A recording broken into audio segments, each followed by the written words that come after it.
Hey Seth, how's it going?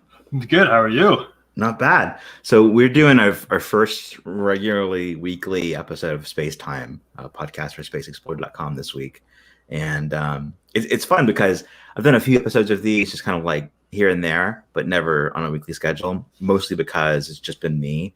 And over the last month or so with SpaceExplored.com, we built out a team with you and Nick and a few contributors and everything. And so now we finally got a routine where this is like for real.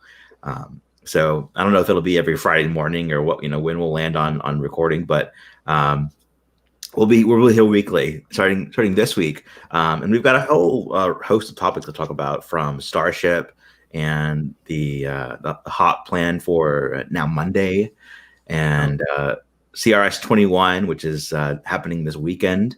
The state of Space Launch System and core stage hot fire testing of Renton Space Center. And then we've got a bunch of headlines that we're going to run through. So just kind of the big topics for this week. So yeah, super exciting. We've had actually kind of a busy week a little bit this time, and then kind of a busy week coming forward. Yeah, I mean, for December, in like a weird year that we are in, there is a calendar full of activity. So right down to the wire, like right down to the end of the month. So it's exciting. It's very exciting. Yeah. So first off, let's introduce Starship in general, which is SpaceX's next generation rocket launch vehicle. Comes in two parts. You've got Starship, the vehicle, and you've got Super Heavy, the giant booster that goes under it in some circumstances. And what we're seeing out in Boca Chica, Texas, the southern tip of Texas, is SpaceX building and testing prototype versions of Starship. They named them by serial number. Right now we're on serial number 8, so SN8.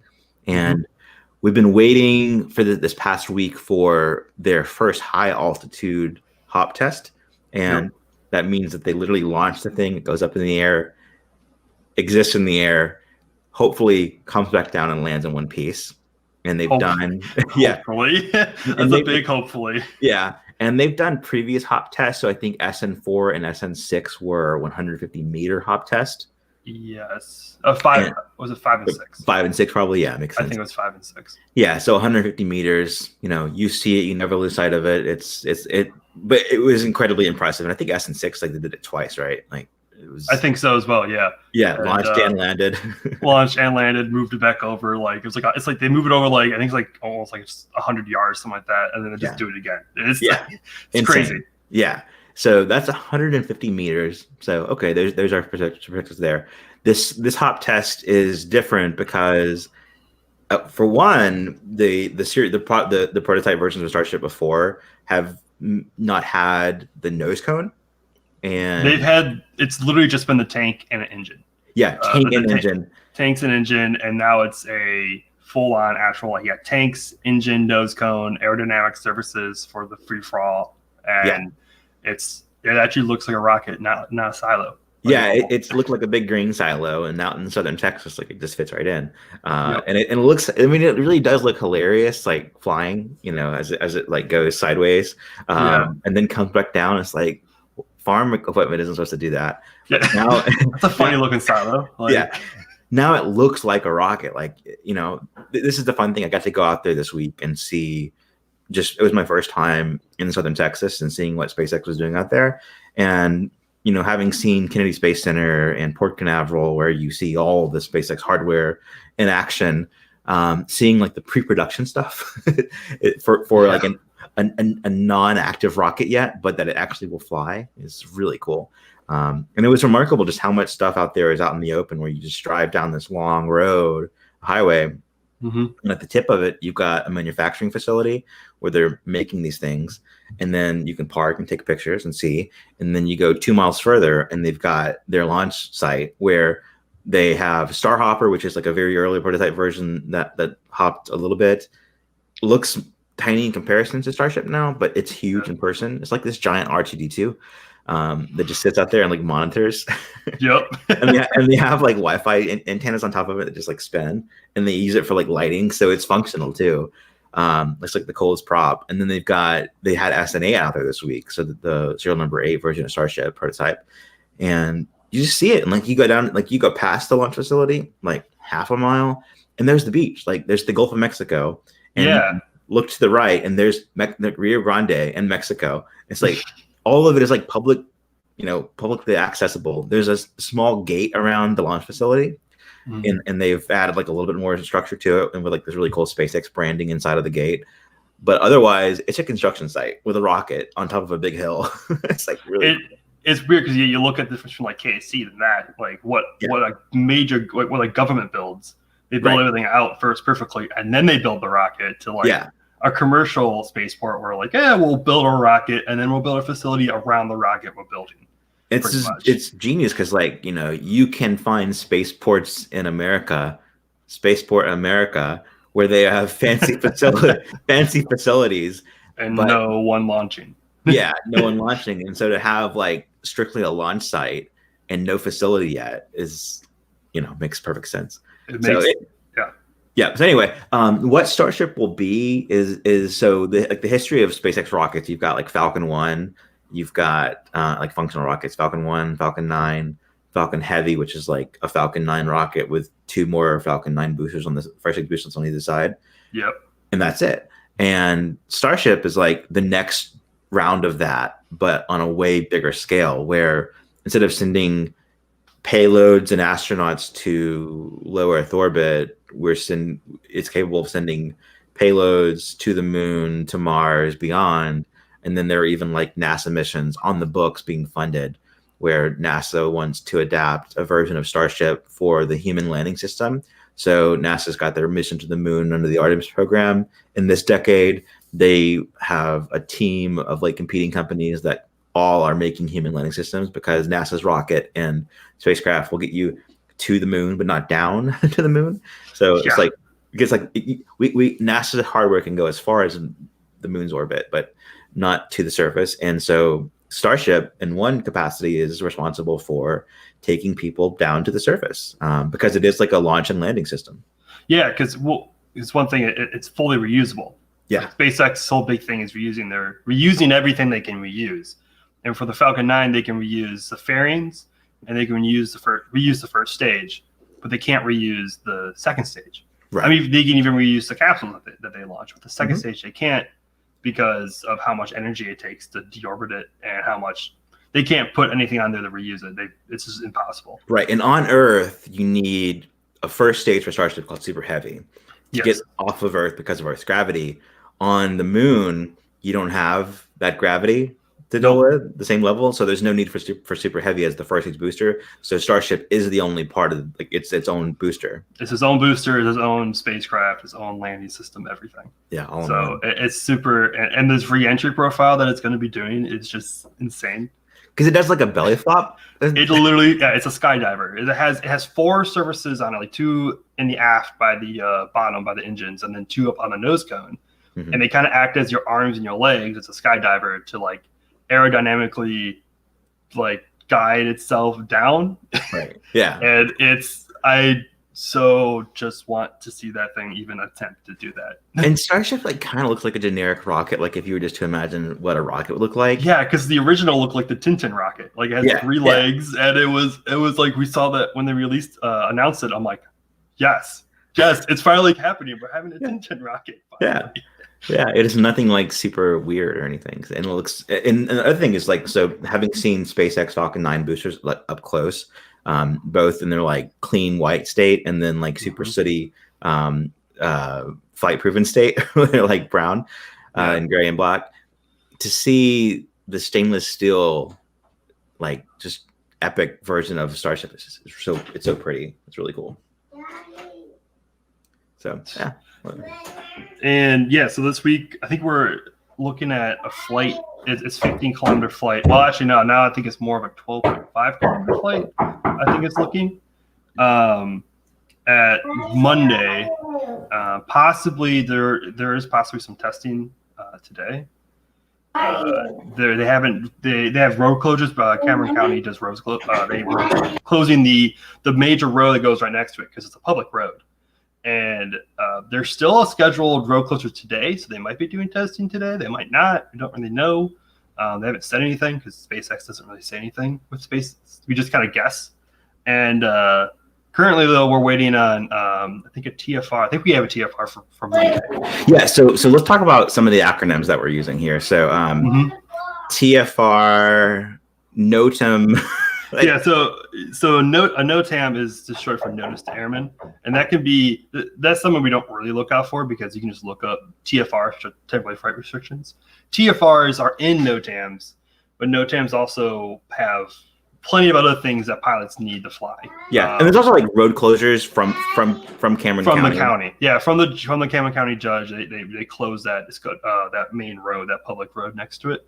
I think they have the agreement to not close it on the weekends for the residents to actually get to the beach because it's the only road to the beach. Yeah. So that's why we're expecting the flight on Monday. Yeah. So they had Friday, Saturday, and Sunday reserved for the flight restriction, but yes, because Saturday and Sunday is like really wasn't on the it wasn't. I don't know why, but yeah, it yeah. decided not to, and they canceled the TFR. Yeah, and, so now we're looking at Monday. It's cool. It's kind of a week after the first initial date was, and then Elon tweeted that it's going to be like Wednesday, no earlier than Wednesday, meaning Wednesday or after. And then there was that the flight restriction for Friday, Saturday, and Sunday, but then they got changed to Monday. So it's all right. Well, yeah, we're kind of used to this by now that it just gets pushed back, eventually, and just keeps on. One day it'll happen eventually, hopefully by Christmas. Yeah, and it's in the same. But you are being loud. So we're gonna bring in my little astronaut Rory here. All right. While our podcast is, so he's been a guest on many 9 to 5 Mac podcasts over the years. And the one thing we're expecting, we're not expecting is it the land? Right. So Elon gave his, and like his predictions usually are like more optimistic than what happens, and so he predicted like a 1/3 chance that SN8 Starship SN8 will land, and then 2/3 chance that it won't. And like if it doesn't, then there's a lot of possibilities it could blow up. It could land in the Gulf of Mexico. A lot of chances. So several things they haven't done before, which is the first for this flight, is launching it that high with firing the engines that long. Well, they've tested the individual engines at McGregor, their testing facility in Texas, for that long, but they haven't flown them with actual flight hardware for that long. Then they haven't relit them in atmosphere yet. They've only just lit the engines on the ground, so they have to test that. They haven't done this aerodynamic profile before, like the belly flop with like the flip out landing. Like there's so much they haven't done before that there's just such a low chance of this thing actually landing. But if it does, I mean, like they're ready. Like that's crazy. Like it's weird, but it's legit. It would be kind of disappointing if it actually does land. Almost like that's it, kind of anticlimactic. Now that we've got expectations of like not landing. Yeah, it's kind of like and because we've got SN9 and 10 down the street, 2 miles away, ready to go. The thing is, if it blows up, they have almost two full. I know SN9 is fully stacked in their high bay already with everything ready on it, pretty much, other than the engines. And I think SN10 is pretty close. So like, if it doesn't happen. All right, cool. Just throw the next one on there. Let's try again. Yeah, I'm gonna step away for just a second, but introduce CRS-21 and what CRS is, and then I'll be right back. All right, cool. Yeah, so coming up this weekend, the first launch attempt. Follow me. Its first launch attempt is going to be tomorrow. CRS-21, which is NASA's, which is SpaceX's launch for NASA. It is a commercial resupply mission to the International Space Station. It is the first of the Phase 2 CRS contracts. So they've had the Phase 1 contract, which was, I think, early 2010s. I think 2014, I think, was the first launch. This is pretty much, thankfully, the 2 CRS. This is the reason why we have Falcon 9. It pretty much funded. CRS is the reason I'm into space. Pretty much, yeah, as well as the reason for Space Explorer. Yeah, it's Yeah. also the reason why we have Falcon 9, because NASA paid SpaceX to develop the Falcon 9 rocket and Dragon spacecraft to do this contract. I mean, it probably would have happened anyways, but I mean, it isn't like not it as isn't fast like as it would have happened. yeah, it isn't like SpaceX was like given like free money to do nothing. Like they were paid for a service, but this is the service that they were prepared for. Yeah. And they're in the rank. Like it's not just SpaceX in the commercial resupply. We also have Northrop Grumman with the Cygnus program, and then now this is the first for SpaceX. Northrop Grumman's been doing the Phase 2 contract since end of last year. This is the first one for SpaceX with the Phase 2, which brought in Sierra Nevada Corporation with their Dream Chaser, which is probably the most exciting spacecraft to be developed since Shuttle. What's the timeline for that? Because it looks like a miniature space shuttle, right? Yeah, it's a miniature space shuttle, kind of like they've made some changes to be extremely miniature. Yeah, yeah, it's literally, imagine like just a tiny little toy space shuttle, and that's what it is. And I think it's planning on launching next year. Okay. It's launching on Vulcan, which is ULA's Alliance's next generation rocket. Next generation rocket. So we have to wait for that to launch first before they can launch. I'll have to check, see what their first mission is. And that's part of the nice thing with SpaceX is that they've got their own rocket and spacecraft. And the spacecraft for this mission is the Dragon 2 capsule. Right. So a year ago, I went out to see CRS-19 in person on site through NASA Social, which is this awesome outreach program that NASA does. And that was my first exposure to any of this stuff. And then in the years since then, I've been addicted to all of this and just I love it. But anyway, that was the next to the last use of Crew Dragon as it was designed. Then CRS-20 back in March or so of this year. That was the last. Yeah, CRS-20 was for the last cargo dragon. Yeah, last cargo dragon, and then now CRS-21 is the first of this Phase 2, like as you mentioned. Yeah, which is pretty much a Crew Dragon capsule. Yes, the Crew Dragon being what flies astronauts. It's designed for people to be inside. It's designed for people. It has the avionics to do automatic autonomous docking with the station. The cargo dragon can only be berthed, which is when the Canadarm grabs the capsule while it's in orbit, while it's flying right underneath the station, grabs it, and then manually puts it into one of the berthing ports. And that has to be handled by an astronaut or cosmonaut. It has to be done by an astronaut, and this now can be completely hands-off from an astronaut. It docks all by itself, it looks pretty much just like a Crew Dragon. Just remove anything that would be needed for a crew, like backup life support systems, abort system, seats, anything to control it. Pretty much, it's just a cargo vessel with a little trunk in the back for the launch.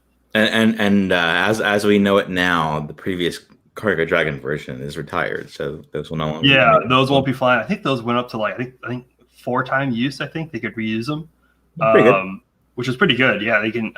And so these are also planned on being reused. I think they can be reused more as well. Cool, nice. Yep. So we've got a story on Space Explorer that talks about some of the science on CRS-21. Yeah, and right now I think one of the cooler items is going to be in the trunk. It's it's a pressurized airlock that you can pretty much launch CubeSats from, trash, or the objects from. And it's pretty much docks and then just takes off, launches, puts it back on, as well as some medical experiments for testing their blood, being able to do blood tests in space. Apparently that's I'm not a medical expert, but apparently it needs gravity to do that as current technology, but they have an experiment to be able to do that in low Earth orbit, with low Earth orbit, so that it can when we have long duration missions, astronauts sick, they can test their blood in space, which is kind of a cool little experiment they're planning for future missions. Cool. Yep. One of the coolest things. So right now at the International Space Station, there is the expedition crew. I think we're on 63, 64. Yes. Which is, I think, astronaut Kate Rubins on the NASA side, and then 2 cosmonauts named Sergey. Is that right? Yes. Sergey. Don't ask me how to pronounce their last name. So just Yeah. it's Sergey.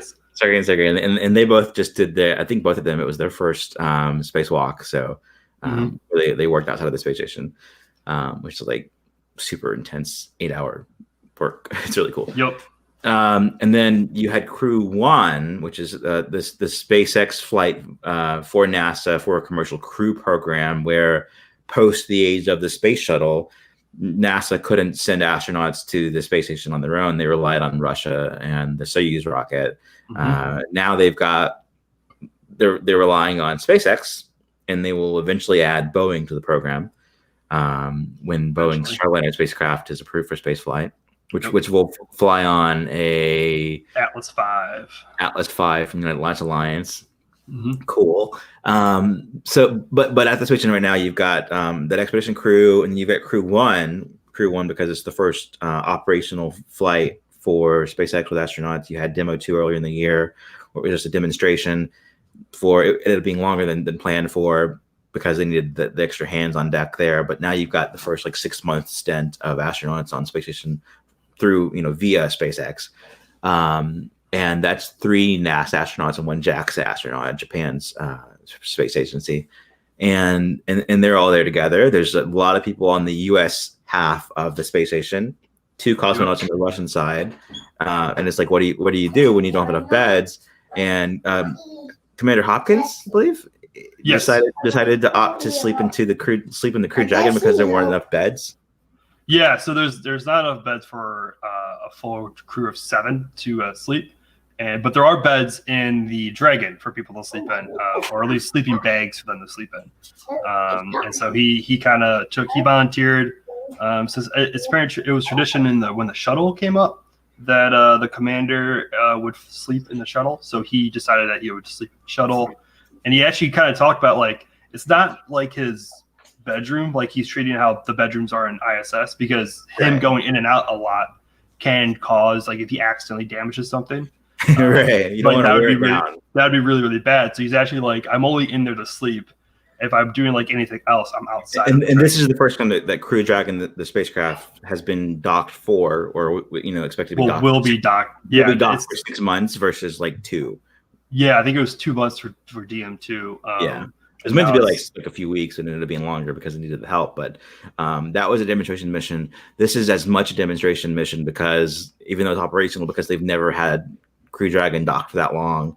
And there's even in a situation where they've got to rearrange the parking spots for the spacecrafts attached to ISS later this year or early next year sometime. I think maybe. Yeah, I think it's possible because we have the cargo Dragon should only be up, I think, for a few weeks. They usually don't last up. They're not there for months at a time. Right. So they should have another IDA, International Docking Adapter port. They only have 2 of them, and they'll have both of them used by Dragon, but I think they're only for a few weeks. Yeah. Before I don't think there's any. Well, the next vehicle that would use an International Docking Adapter would be Boeing with their Starliner. So they have plenty of time. Yeah. This will be the first time that there's 2 SpaceX spacecrafts attached to ISS at the same time, because there will be cool. It's gonna be really cool to see the 2 of them from pictures. There will be Crew Dragon as there is now, and then Dragon 2 for cargo offloading. Yep. For a few weeks. For a few weeks before they send that back and they return to some experiments, and then they can reuse that. Interesting that's going to show up. I have to look at the order of flights going up, but I think I'm pretty sure the next crewed flight is Crew 2. I don't know. I don't think there's another Soyuz launch, or is there another Soyuz launch for crewed?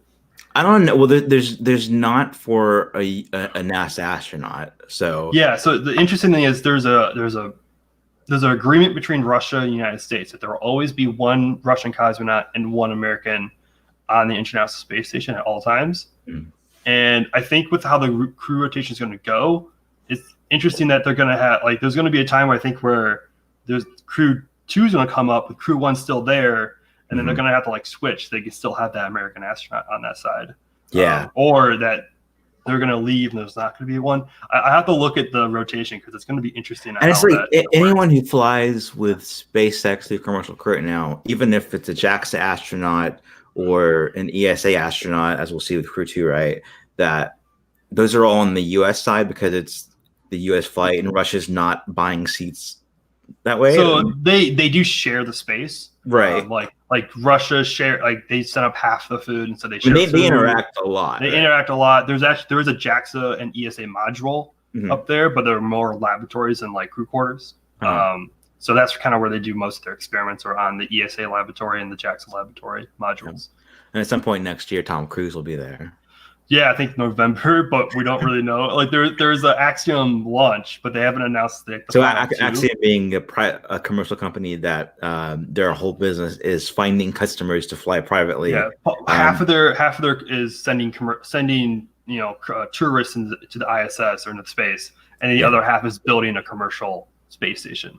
Indeed, yeah, and so on behalf of SpaceX, they found Tom Cruise, and there's also a small list of customers that's on like their first official commercial mission or just private mission. What's the name of that crew that they've been revealing the people of? I don't know off the top of my head, but I know there's a former astronaut, and then I don't remember who the other person is, but they're kind of more like they're like the commander and pilot, I think, of the mission. They'll be the ones like kind of like there for Axiom as like, we're leading this. Like, you don't want the other two 4 rich people on a spacecraft. Yeah, you don't want to send 4 people who don't know how to fly a spacecraft into space. That'd be a terrible decision. Yeah. But technically, though, they won't have to fly, but they're there just in case. And then the other 2 are going to be tourists that have paid. We're thinking it's going to be Tom Cruise, and then their director. I don't know. I think his director is going to come up, and they're going to film some scenes for a movie. Yeah. So neat, cool. All right. SLS core stage that's Stennis. So I moved to Orlando recently just for the space program, and to be half an hour away. And then everything pops off in Mississippi and Texas. So, I mean, it's been going on in Texas for a while, but like I only went to Texas because I drove, and it's 12 hours from Biloxi where I lived before, and I've got family here, and it's a very long drive from Orlando, so anywhere in Florida. But Stennis Space Center is here in Mississippi. I actually got to go there. I've gone for like 3 years in a row before this year for half marathons where I would run. And that was the coolest thing. It was like I was, marginally interested in space and everything. And it was like, I know this is a cool place. I don't really know anything about it, but it's a space center. It's NASA official. And you really couldn't see anything on the runs, you saw like the main buildings and stuff, but you didn't really know what was happening unless you studied it. Earlier this year, I got to go out to the state of NASA in like February, where current NASA Administrator Jim Bridenstine spoke. And we also got to go out and see the B2 test stand, where the core stage of Space Launch System currently is being ready to prepared to make sure it's good for flight. And next week, they're going to do a wet dress rehearsal, which means that they're going to fuel it, right? Put the fuel in, take it out. I don't know, but they're going to fuel up the rocket pretty much. They're going to do everything that they're going to do, prepare for a launch, fuel it up, go through all the procedures that they're going to have to go through for doing that. And then once they're like literally ready to hit the fire button to fire up the engines, they're going to stop. And then they're going to detank it and safe the rocket, and then pretty much get it ready for the actual dress. That's why it's called a wet dress rehearsal compared to just a dry dress rehearsal or regular dress rehearsal. Wet dress means that they have fuel going in there.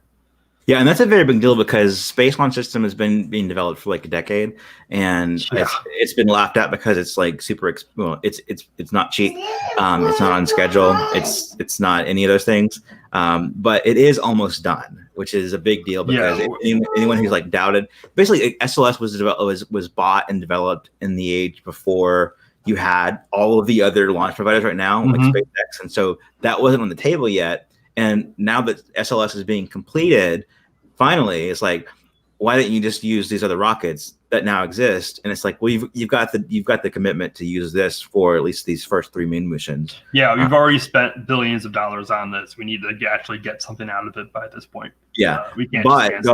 But going forward, there will be there's a brand new market that didn't exist a decade ago of what we could use in the future.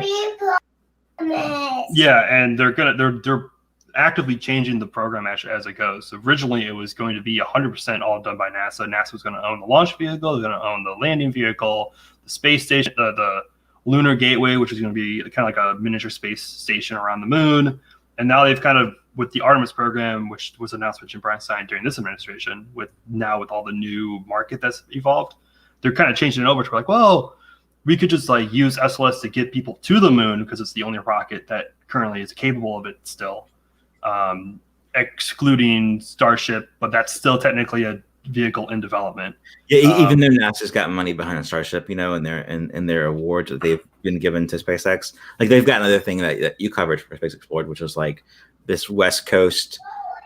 What are the dynamics of that mission where there's like this demonstration of from California?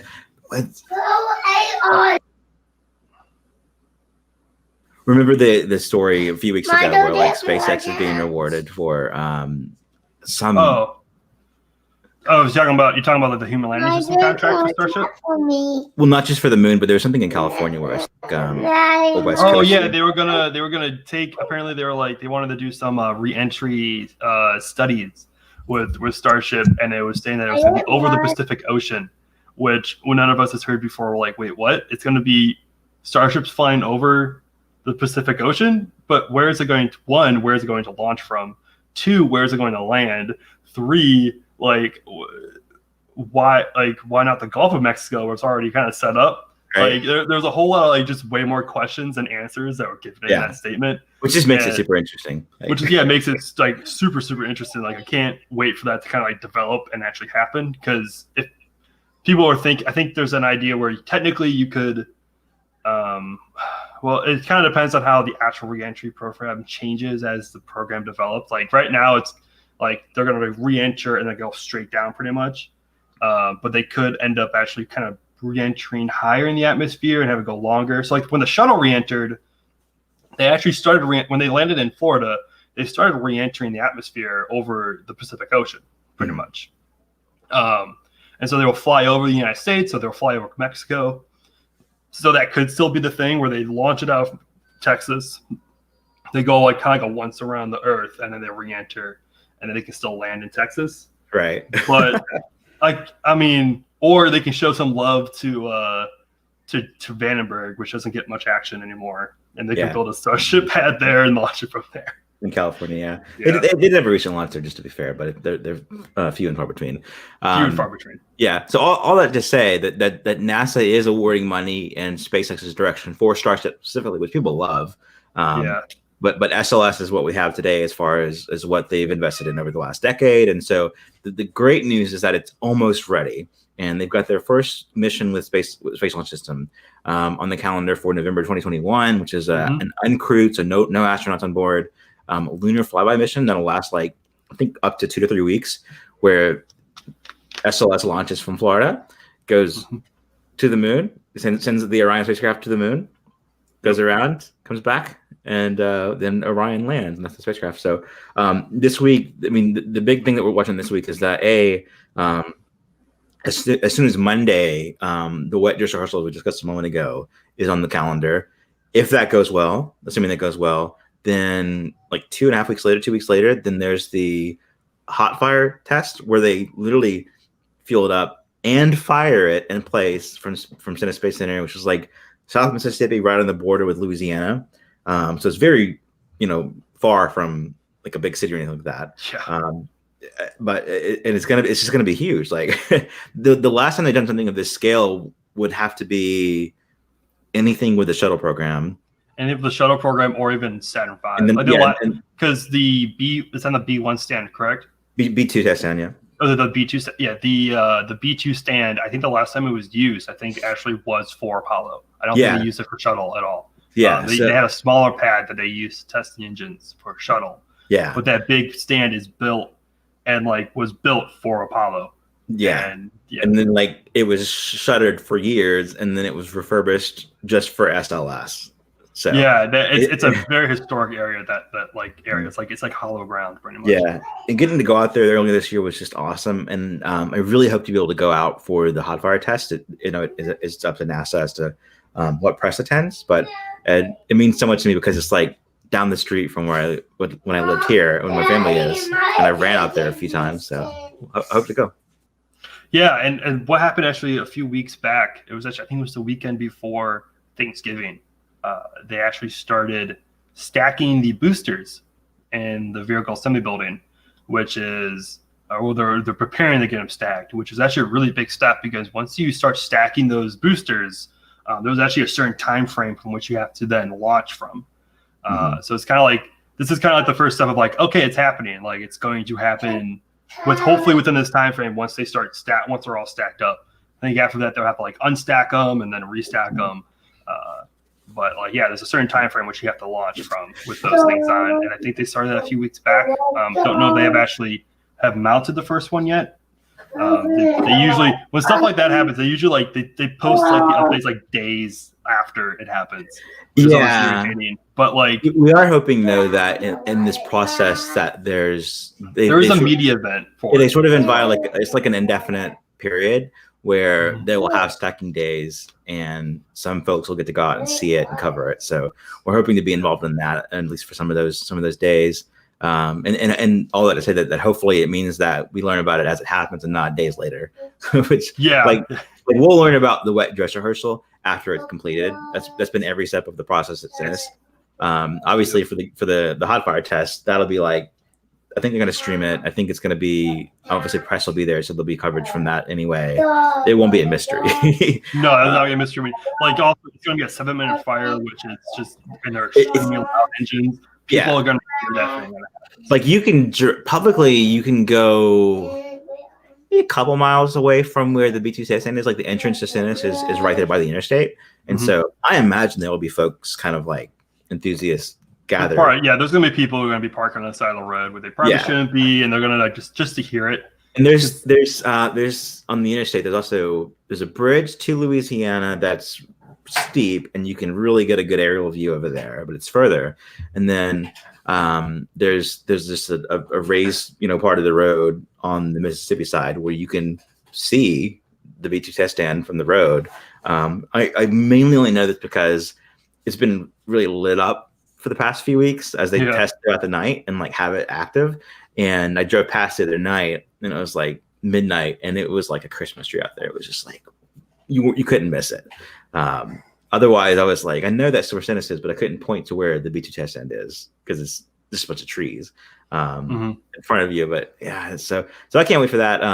I'll probably be back in Florida and then back here just before Christmas time to go out there and see it.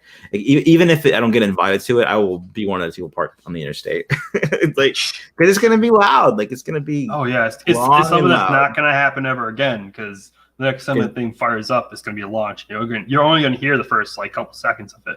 To the full like 7-minute burn, I think it is. Yeah, because at Stennis they have everything held down because it's not a launch facility, and they just test it to get data from the experience, and that Kennedy is going to launch and be gone. Like, it's going to get out of here. So that's exciting. The other thing from this week is that The Verge reported that they were first to report that there was this issue with Orion, the spacecraft that goes on top of a space launch system, the rocket, and that's where the astronauts, the crew, are inside, and SLS gets Orion to the moon and around. And with this first one, there won't be people inside, but they want to make sure everything goes well because it's kind of that test to human rated, basically. And there's a problem when they turned it on that there's like a redundancy in the power system, and one part of the board didn't power on. And it's not that they did something wrong. The description is more like, Orion, the spacecraft, has been ready for a long, long, long time. And very, very. This is like the oldest part of the SLS program. Like, Orion was a thing before the SLS. It's it's like the capsule without a ride, pretty much. It was originally slated for the Ares, the Constellation program, which had the Ares 1 and the Ares 5. So that's like Bush administration era. That was Bush administration era. Yeah. Then it got moved to the National Launch System, like between when Obama canceled the Constellation program and started up the National Launch System, which then they got renamed to the Space Launch System. And it's kind of just like, well, we have this great space, like, it's a great spacecraft built by Lockheed Martin. Like, it's pretty much a Apollo capsule modified to be the 21st century, kind of. And it's just popped along, and it's been pretty much ready for a very long time, just waiting for a ride. Like, it's just, so like the one Orion spacecraft that we will use on this Artemis 1 mission next November at the earliest, powered it on. It's been through all these tests. It's been around the country where they like test it for extreme conditions, temperature, and everything. And now it's been at Kennedy for a few months now, and in Florida, and they turned it on, and like something along the power system doesn't turn on, and it's not like the main thing is like a redundancy system, so they could technically like live without it, but they don't want to do that. Like redundancies are there for a reason, and the last thing you want is for Orion to like get lost because it can't power itself because the main power system went down and the redundancy didn't work from the beginning. So there will be work to fix it, and The Verge basically said like they had this from an internal presentation from Lockheed Martin employees. And it was like laid out, this is the problem. Here are like 3 solutions. It could take up to 9 months. It's like, which is like plenty of time to fix it. Like, yeah, it's like optimistically like 3 months. I think maybe like the longest was like 12 months. But it's kind of an unknown thing. It's like they don't really plan for this, or they don't have, it wasn't expected. And so that's like, oh no, SLS is almost ready, and Orion has been sitting around for so long that it's got some issues. It's going to be the most interesting like switch. It's kind of like, oh, now the rocket's ready, but it doesn't have a thing to launch. Like, and so there's at least there's enough time between now and November to hopefully resolve this thing. Because I saw like mild speculation, like, well, just launch without a spacecraft because there's not going to be people on board. It's like, no, the whole point of this is that you've got Orion to go around the moon, and like there's beyond just like rating it for human space flight. There's a lot of stuff that they're going to be doing on that mission. So. Which I mean, it's not technically. I mean, that couldn't be the end of the world. It would be way more expensive because they have launched Orion without the SLS before. Not so far, but they did. I think it was Expedition Flight Test 1. I think it was called. Or I can't remember what the name of the mission was, but it was launched on a Delta IV Heavy, and that actually went. I don't think it went around the moon, but it went out to the distance of the moon and back. That was years ago. That was like that was well before I started following it. But it's So that'll be like last minute drama to use. to watch for, but we've got time for that to be resolved. It was funny though because it was Lauren Grush of The Verge who had the slide like deck and reported out this situation, and then NASA had like a blog post kind of minimizing it. It's like an update on Orion, and it was like laid out in like very briefly like this is what's happening, and then it was like let's highlight all the progress with what we've done over the past few years, and now it's nearly ready. So, but that was very good reporting from The Verge. Let's talk about some headlines before we head off for the week. So, we've got one thing we've been following is Rocket Lab. Yeah, so they've been like kind of like they recently have now going like, oh, we're gonna reuse our booster like about a year ago, and they finally just get an update on how it went, which actually went very, very good. I think they pretty much said that everything, the RCS, the added RCS thrusters they put on the first stage were determined to work perfectly.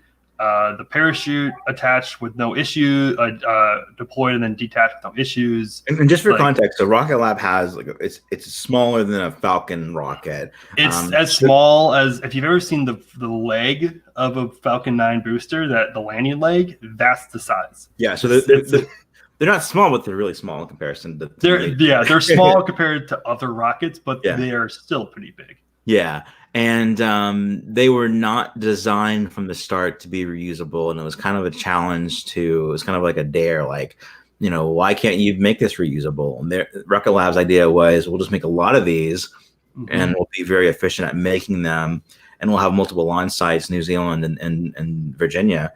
And I think they even work on their second launch site at New Zealand, so they can do like launch here at the same place. And that they were happy with that. It's like, we're just going to launch a lot, and then there's like, I guess there's a challenge of like, well, no, make them reasonable. And so it's a little bit harder, I think, than what SpaceX had to do, because they designed for reusability at the start.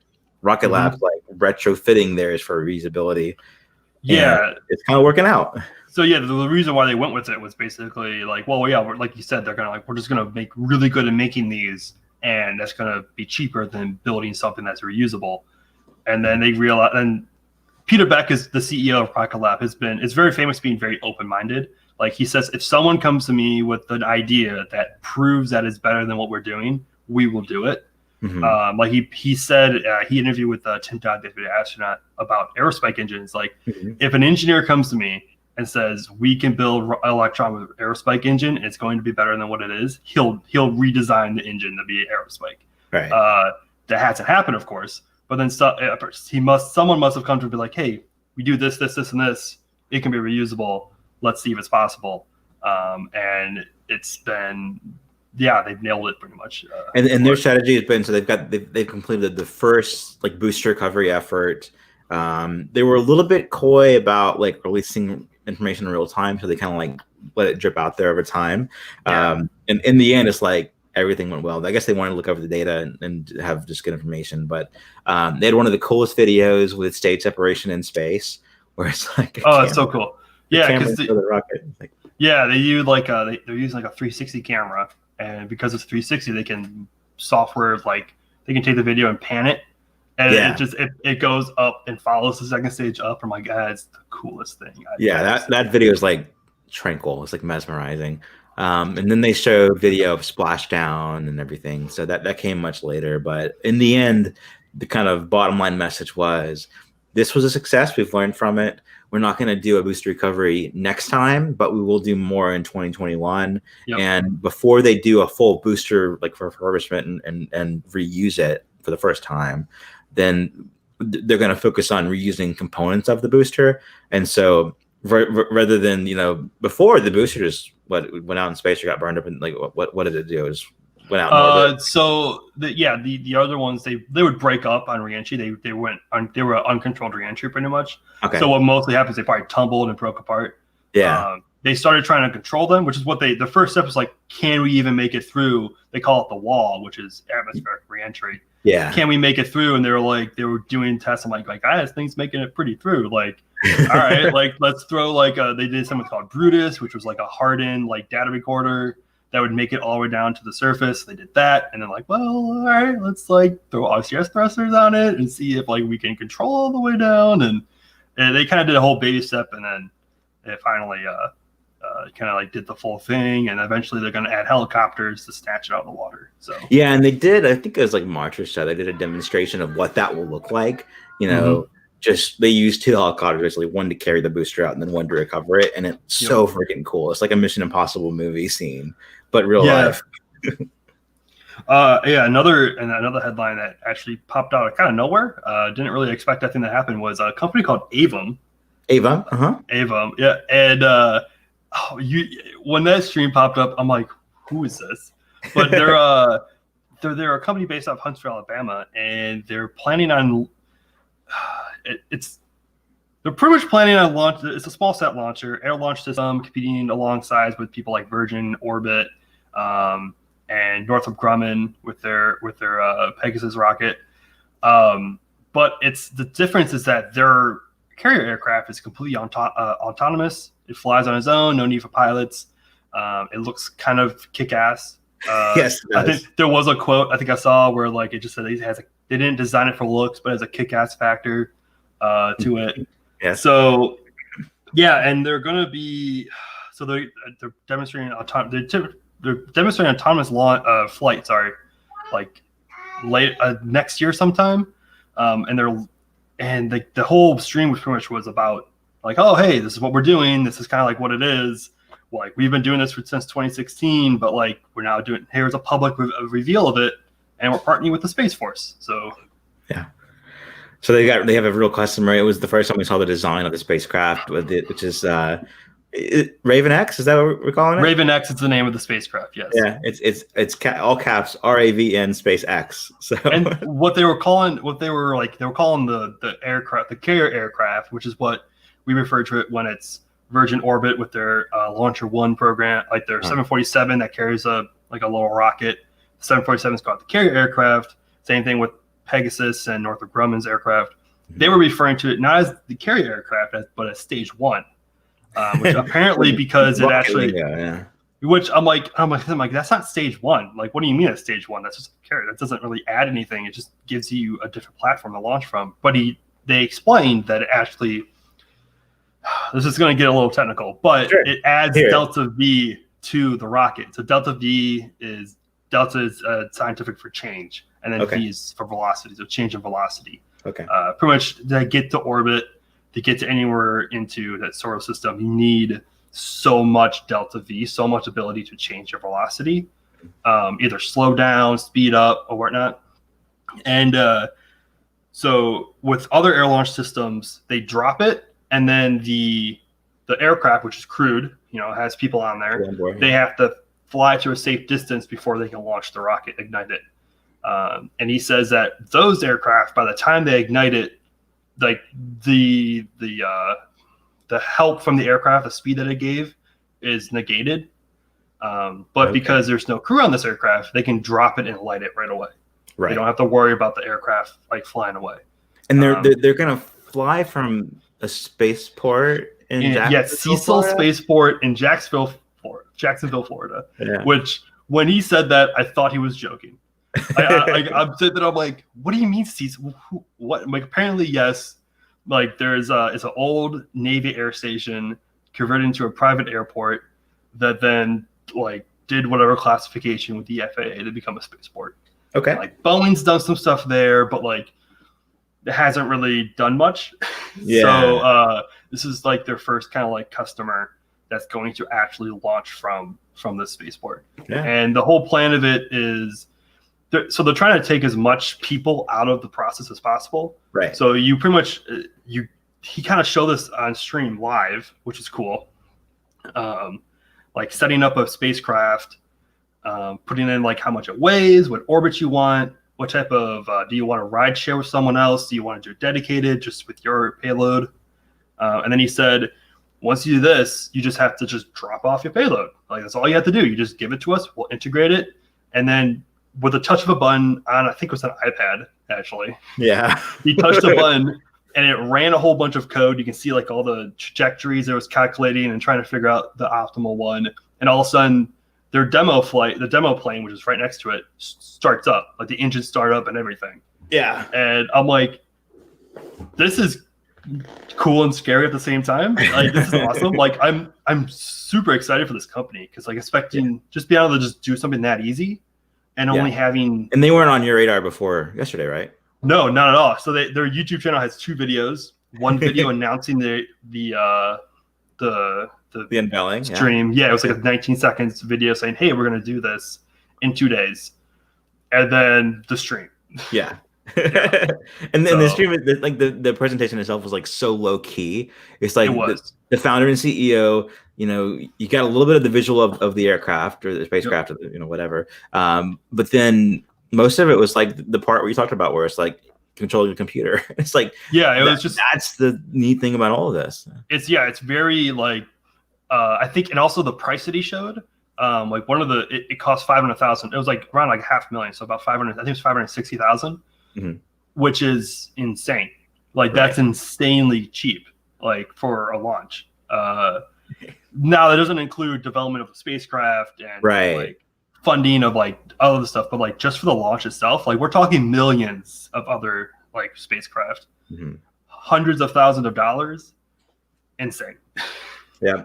A few months ago in September, NASA put out a request for commercial companies to submit proposals for what's a lunar proof of concept demonstration of commerce. And so the idea is, long-term, NASA hopes that the moon and space will be a whole marketplace that's not just involved with government agencies, but as we're seeing now, commercial companies too, like SpaceX and et cetera. And so what they wanted to do was have a company propose for like, I think like under $20,000, $25,000, collecting rocks on the moon by 2024, packaging them up, and then having NASA take ownership of those. So it isn't that NASA can't get their own moon rocks. It's that they wanted to literally demonstrate commerce on the moon.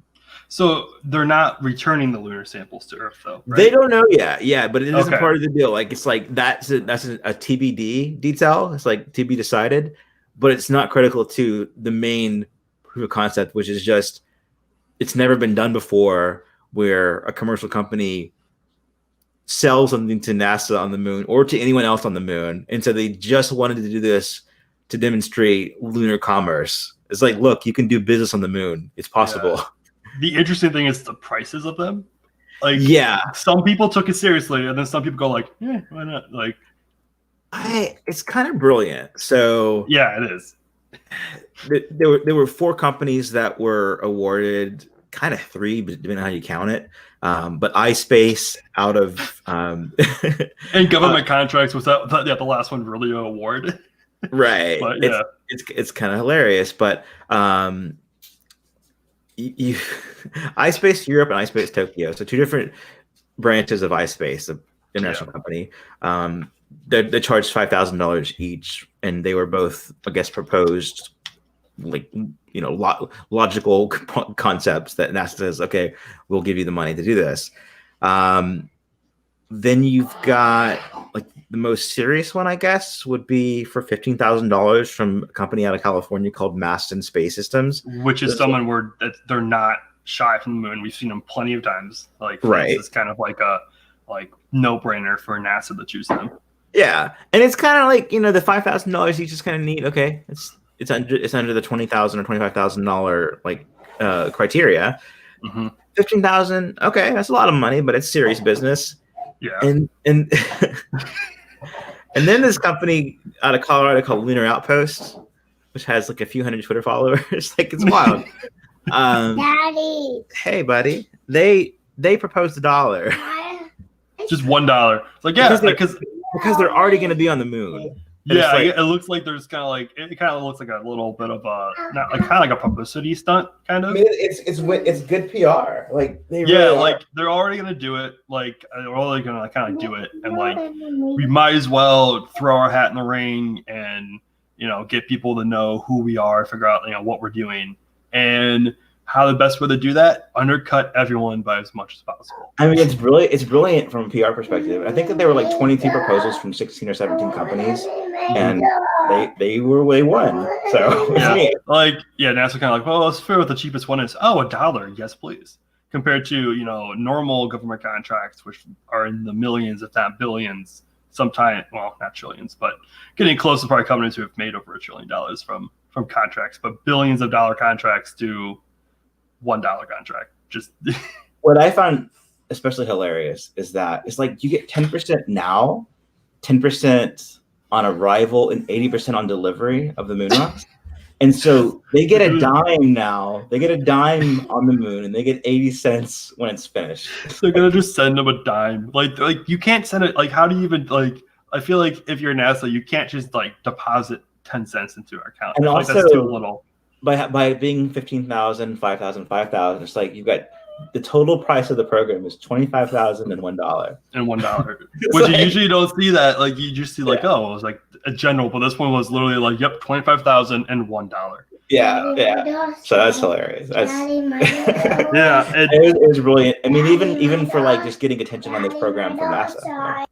Mm-hmm. And with, another lunar return sample that already happened actually was China's Chang'e 5 lander, which launched the November 23rd, which was like the Sunday before Thanksgiving.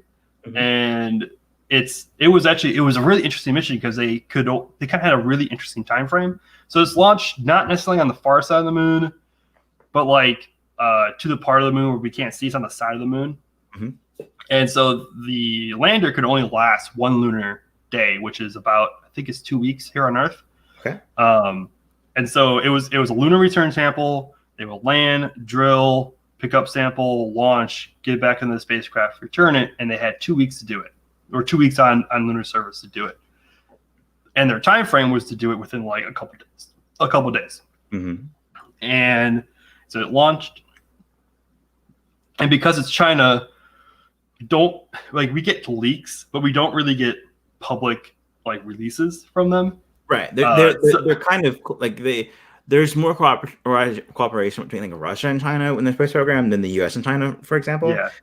And there's optimism from the NASA side that it could go well, but We don't know if they collectively shared with us, for example. So it was interesting when they first landed. We were kind of like, well, like the stream shut off. Like there was a stream for the landing. Right before landing, the stream cut, and then the state-run media said that it landed, and we're just like, okay, did it land?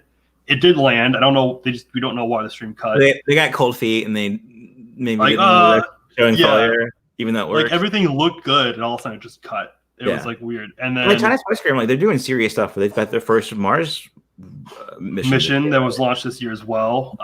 And they're serious on the moon. Like they've been going. This is their fifth spacecraft to go to the moon. Mm-hmm. And they already have like a couple lined up to go like afterwards. Like they have a whole mission set planned out. Mm-hmm. So it landed on the moon like earlier this week, I believe. It takes about 3 days. It has successfully got samples. It put it into the ascender, they call it, or the ascent vehicle, and it launched, and I believe it's docked, and I believe it's about to head on its way back home. Like they were not messing around when they did this. They landed, they got the work right away. Like they didn't want to, end up failing the mission because they couldn't do it within the time frame, and they got it, which was, I mean, hopefully they will share the samples. So NASA shares samples. It's kind of it is a little tense between China and the United States because there is a law in an act by Congress that the United States can't cooperate in the space program with China. But the samples that were returned were dug from like meters down below, which is like it's kind of like really important to scientists. Like they really want to see this. Yeah. So hopefully they're a little nice and they'll share it. But either way, like it was a really so far a huge success for China. Yeah, which zoom way out, and I think generally the idea of a space race is kind of frowned upon. It's like because it just ended, with U.S. and Russia. It's like we got to the moon and it was over, and it was like, that was actually too bad.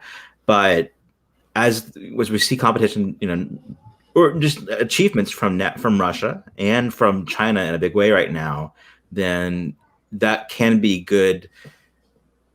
a good way to spend, less invest in our space program in the U.S. because look what China's doing. Yeah, and look how fast they're doing it, and this isn't the time for us to back off. So it's if nothing, like if they don't share the samples for science, then if nothing else, then it's like another example of why the U.S. space program needs to be advanced and continue to be funded. Last thing I want to talk about is just a quick wrap up of like launches to watch this month because it's December and there happens to be something happening every week. So this weekend, Saturday or Sunday, depending on the weather, you've got the SpaceX CRS-21 mission from Kennedy Space Center, and we will have our colleague Daryl Saucier on the ground, and he'll be covering that on site. Can't wait. And I believe he's also doing some interviews with folks this week. Today, he's doing some interviews today. He set up remote cameras, I think, this morning. And so, So, and then it just comes down to launching tomorrow. Or I think the weather's better than it was for Saturday, and it's a little bit worse for Sunday than it was. Yeah, so Sunday is, I think, like 50-50 on general weather. And then if you look more into the details, there's a moderate chance for violation with upper level winds. SpaceX has a very historic issue with those. They don't like them. And then they prevent launches. The biggest issue, this is kind of like probably the biggest one, there's a high chance of recovery weather being bad for recovery.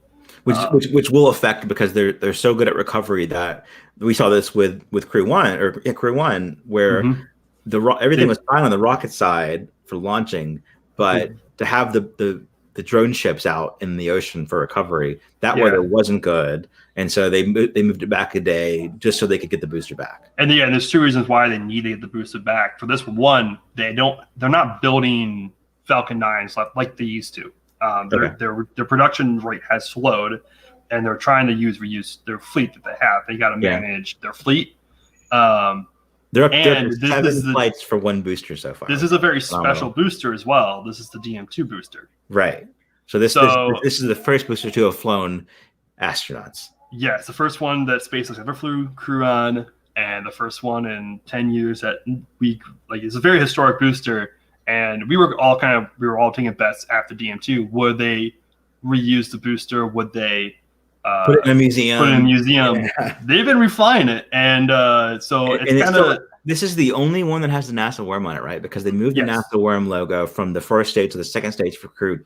Yeah, I think because NASA wasn't too happy with this booster when it flew a commercial payload for the South Korea. Yeah. The South Korean military, actually. Yeah. And so nothing to do with NASA at all. Nothing with NASA at all, and it had the worm plastered right on it. Though it's kind of hard to see during stream, but it had the worm on it. Yeah, it's just covered in space now, but it's covered in it's all scorched up still right now. But it's important to get that thing back in. Hopefully, 10 flights, and they can retire it and put it in a museum. Yeah. So there's that Saturday or Sunday, depending on how the weather goes. Yep. We are expecting the SpaceX Starship SN9 serial number 8 hop test for 12.5 kilometers. So 15 kilometers was 100 times further than before. So 12.5 is less than 100 times, but still way further than before. Still very high. Yeah. very high. Looking for that on Monday at the earliest. That'll be awesome. Virgin Orbit and Virgin Galactic have flights this month. So they've got just start dates for when they could be. Yeah, Virgin Orbit's doing the Demonstration 2 mission, which is kind of like a successor to the first demonstration mission, since it had a failure in the first stage. And these are rare. These aren't like every week, every month. These are very, very rare flights. Yeah. They don't really because Virgin's kind of developing this rocket. So hopefully when it's developed, they'll have them more often, especially because it seems to be more financially sound than the past air launch systems. Yeah. That's coming up. Richard Branson behind it. So they got Richard Branson. He's going to push it. Yeah, and then Virgin Galactic, which is also part of Virgin Group, but not necessarily part of Virgin Orbit, is doing their first test flight, I believe, from Spaceport America this month. Yeah, Virgin Orbit, their move is to send on an aircraft, launch a rocket. Yeah, so they're both air launch systems. Yeah. Virgin Orbit is a commercial launch provider.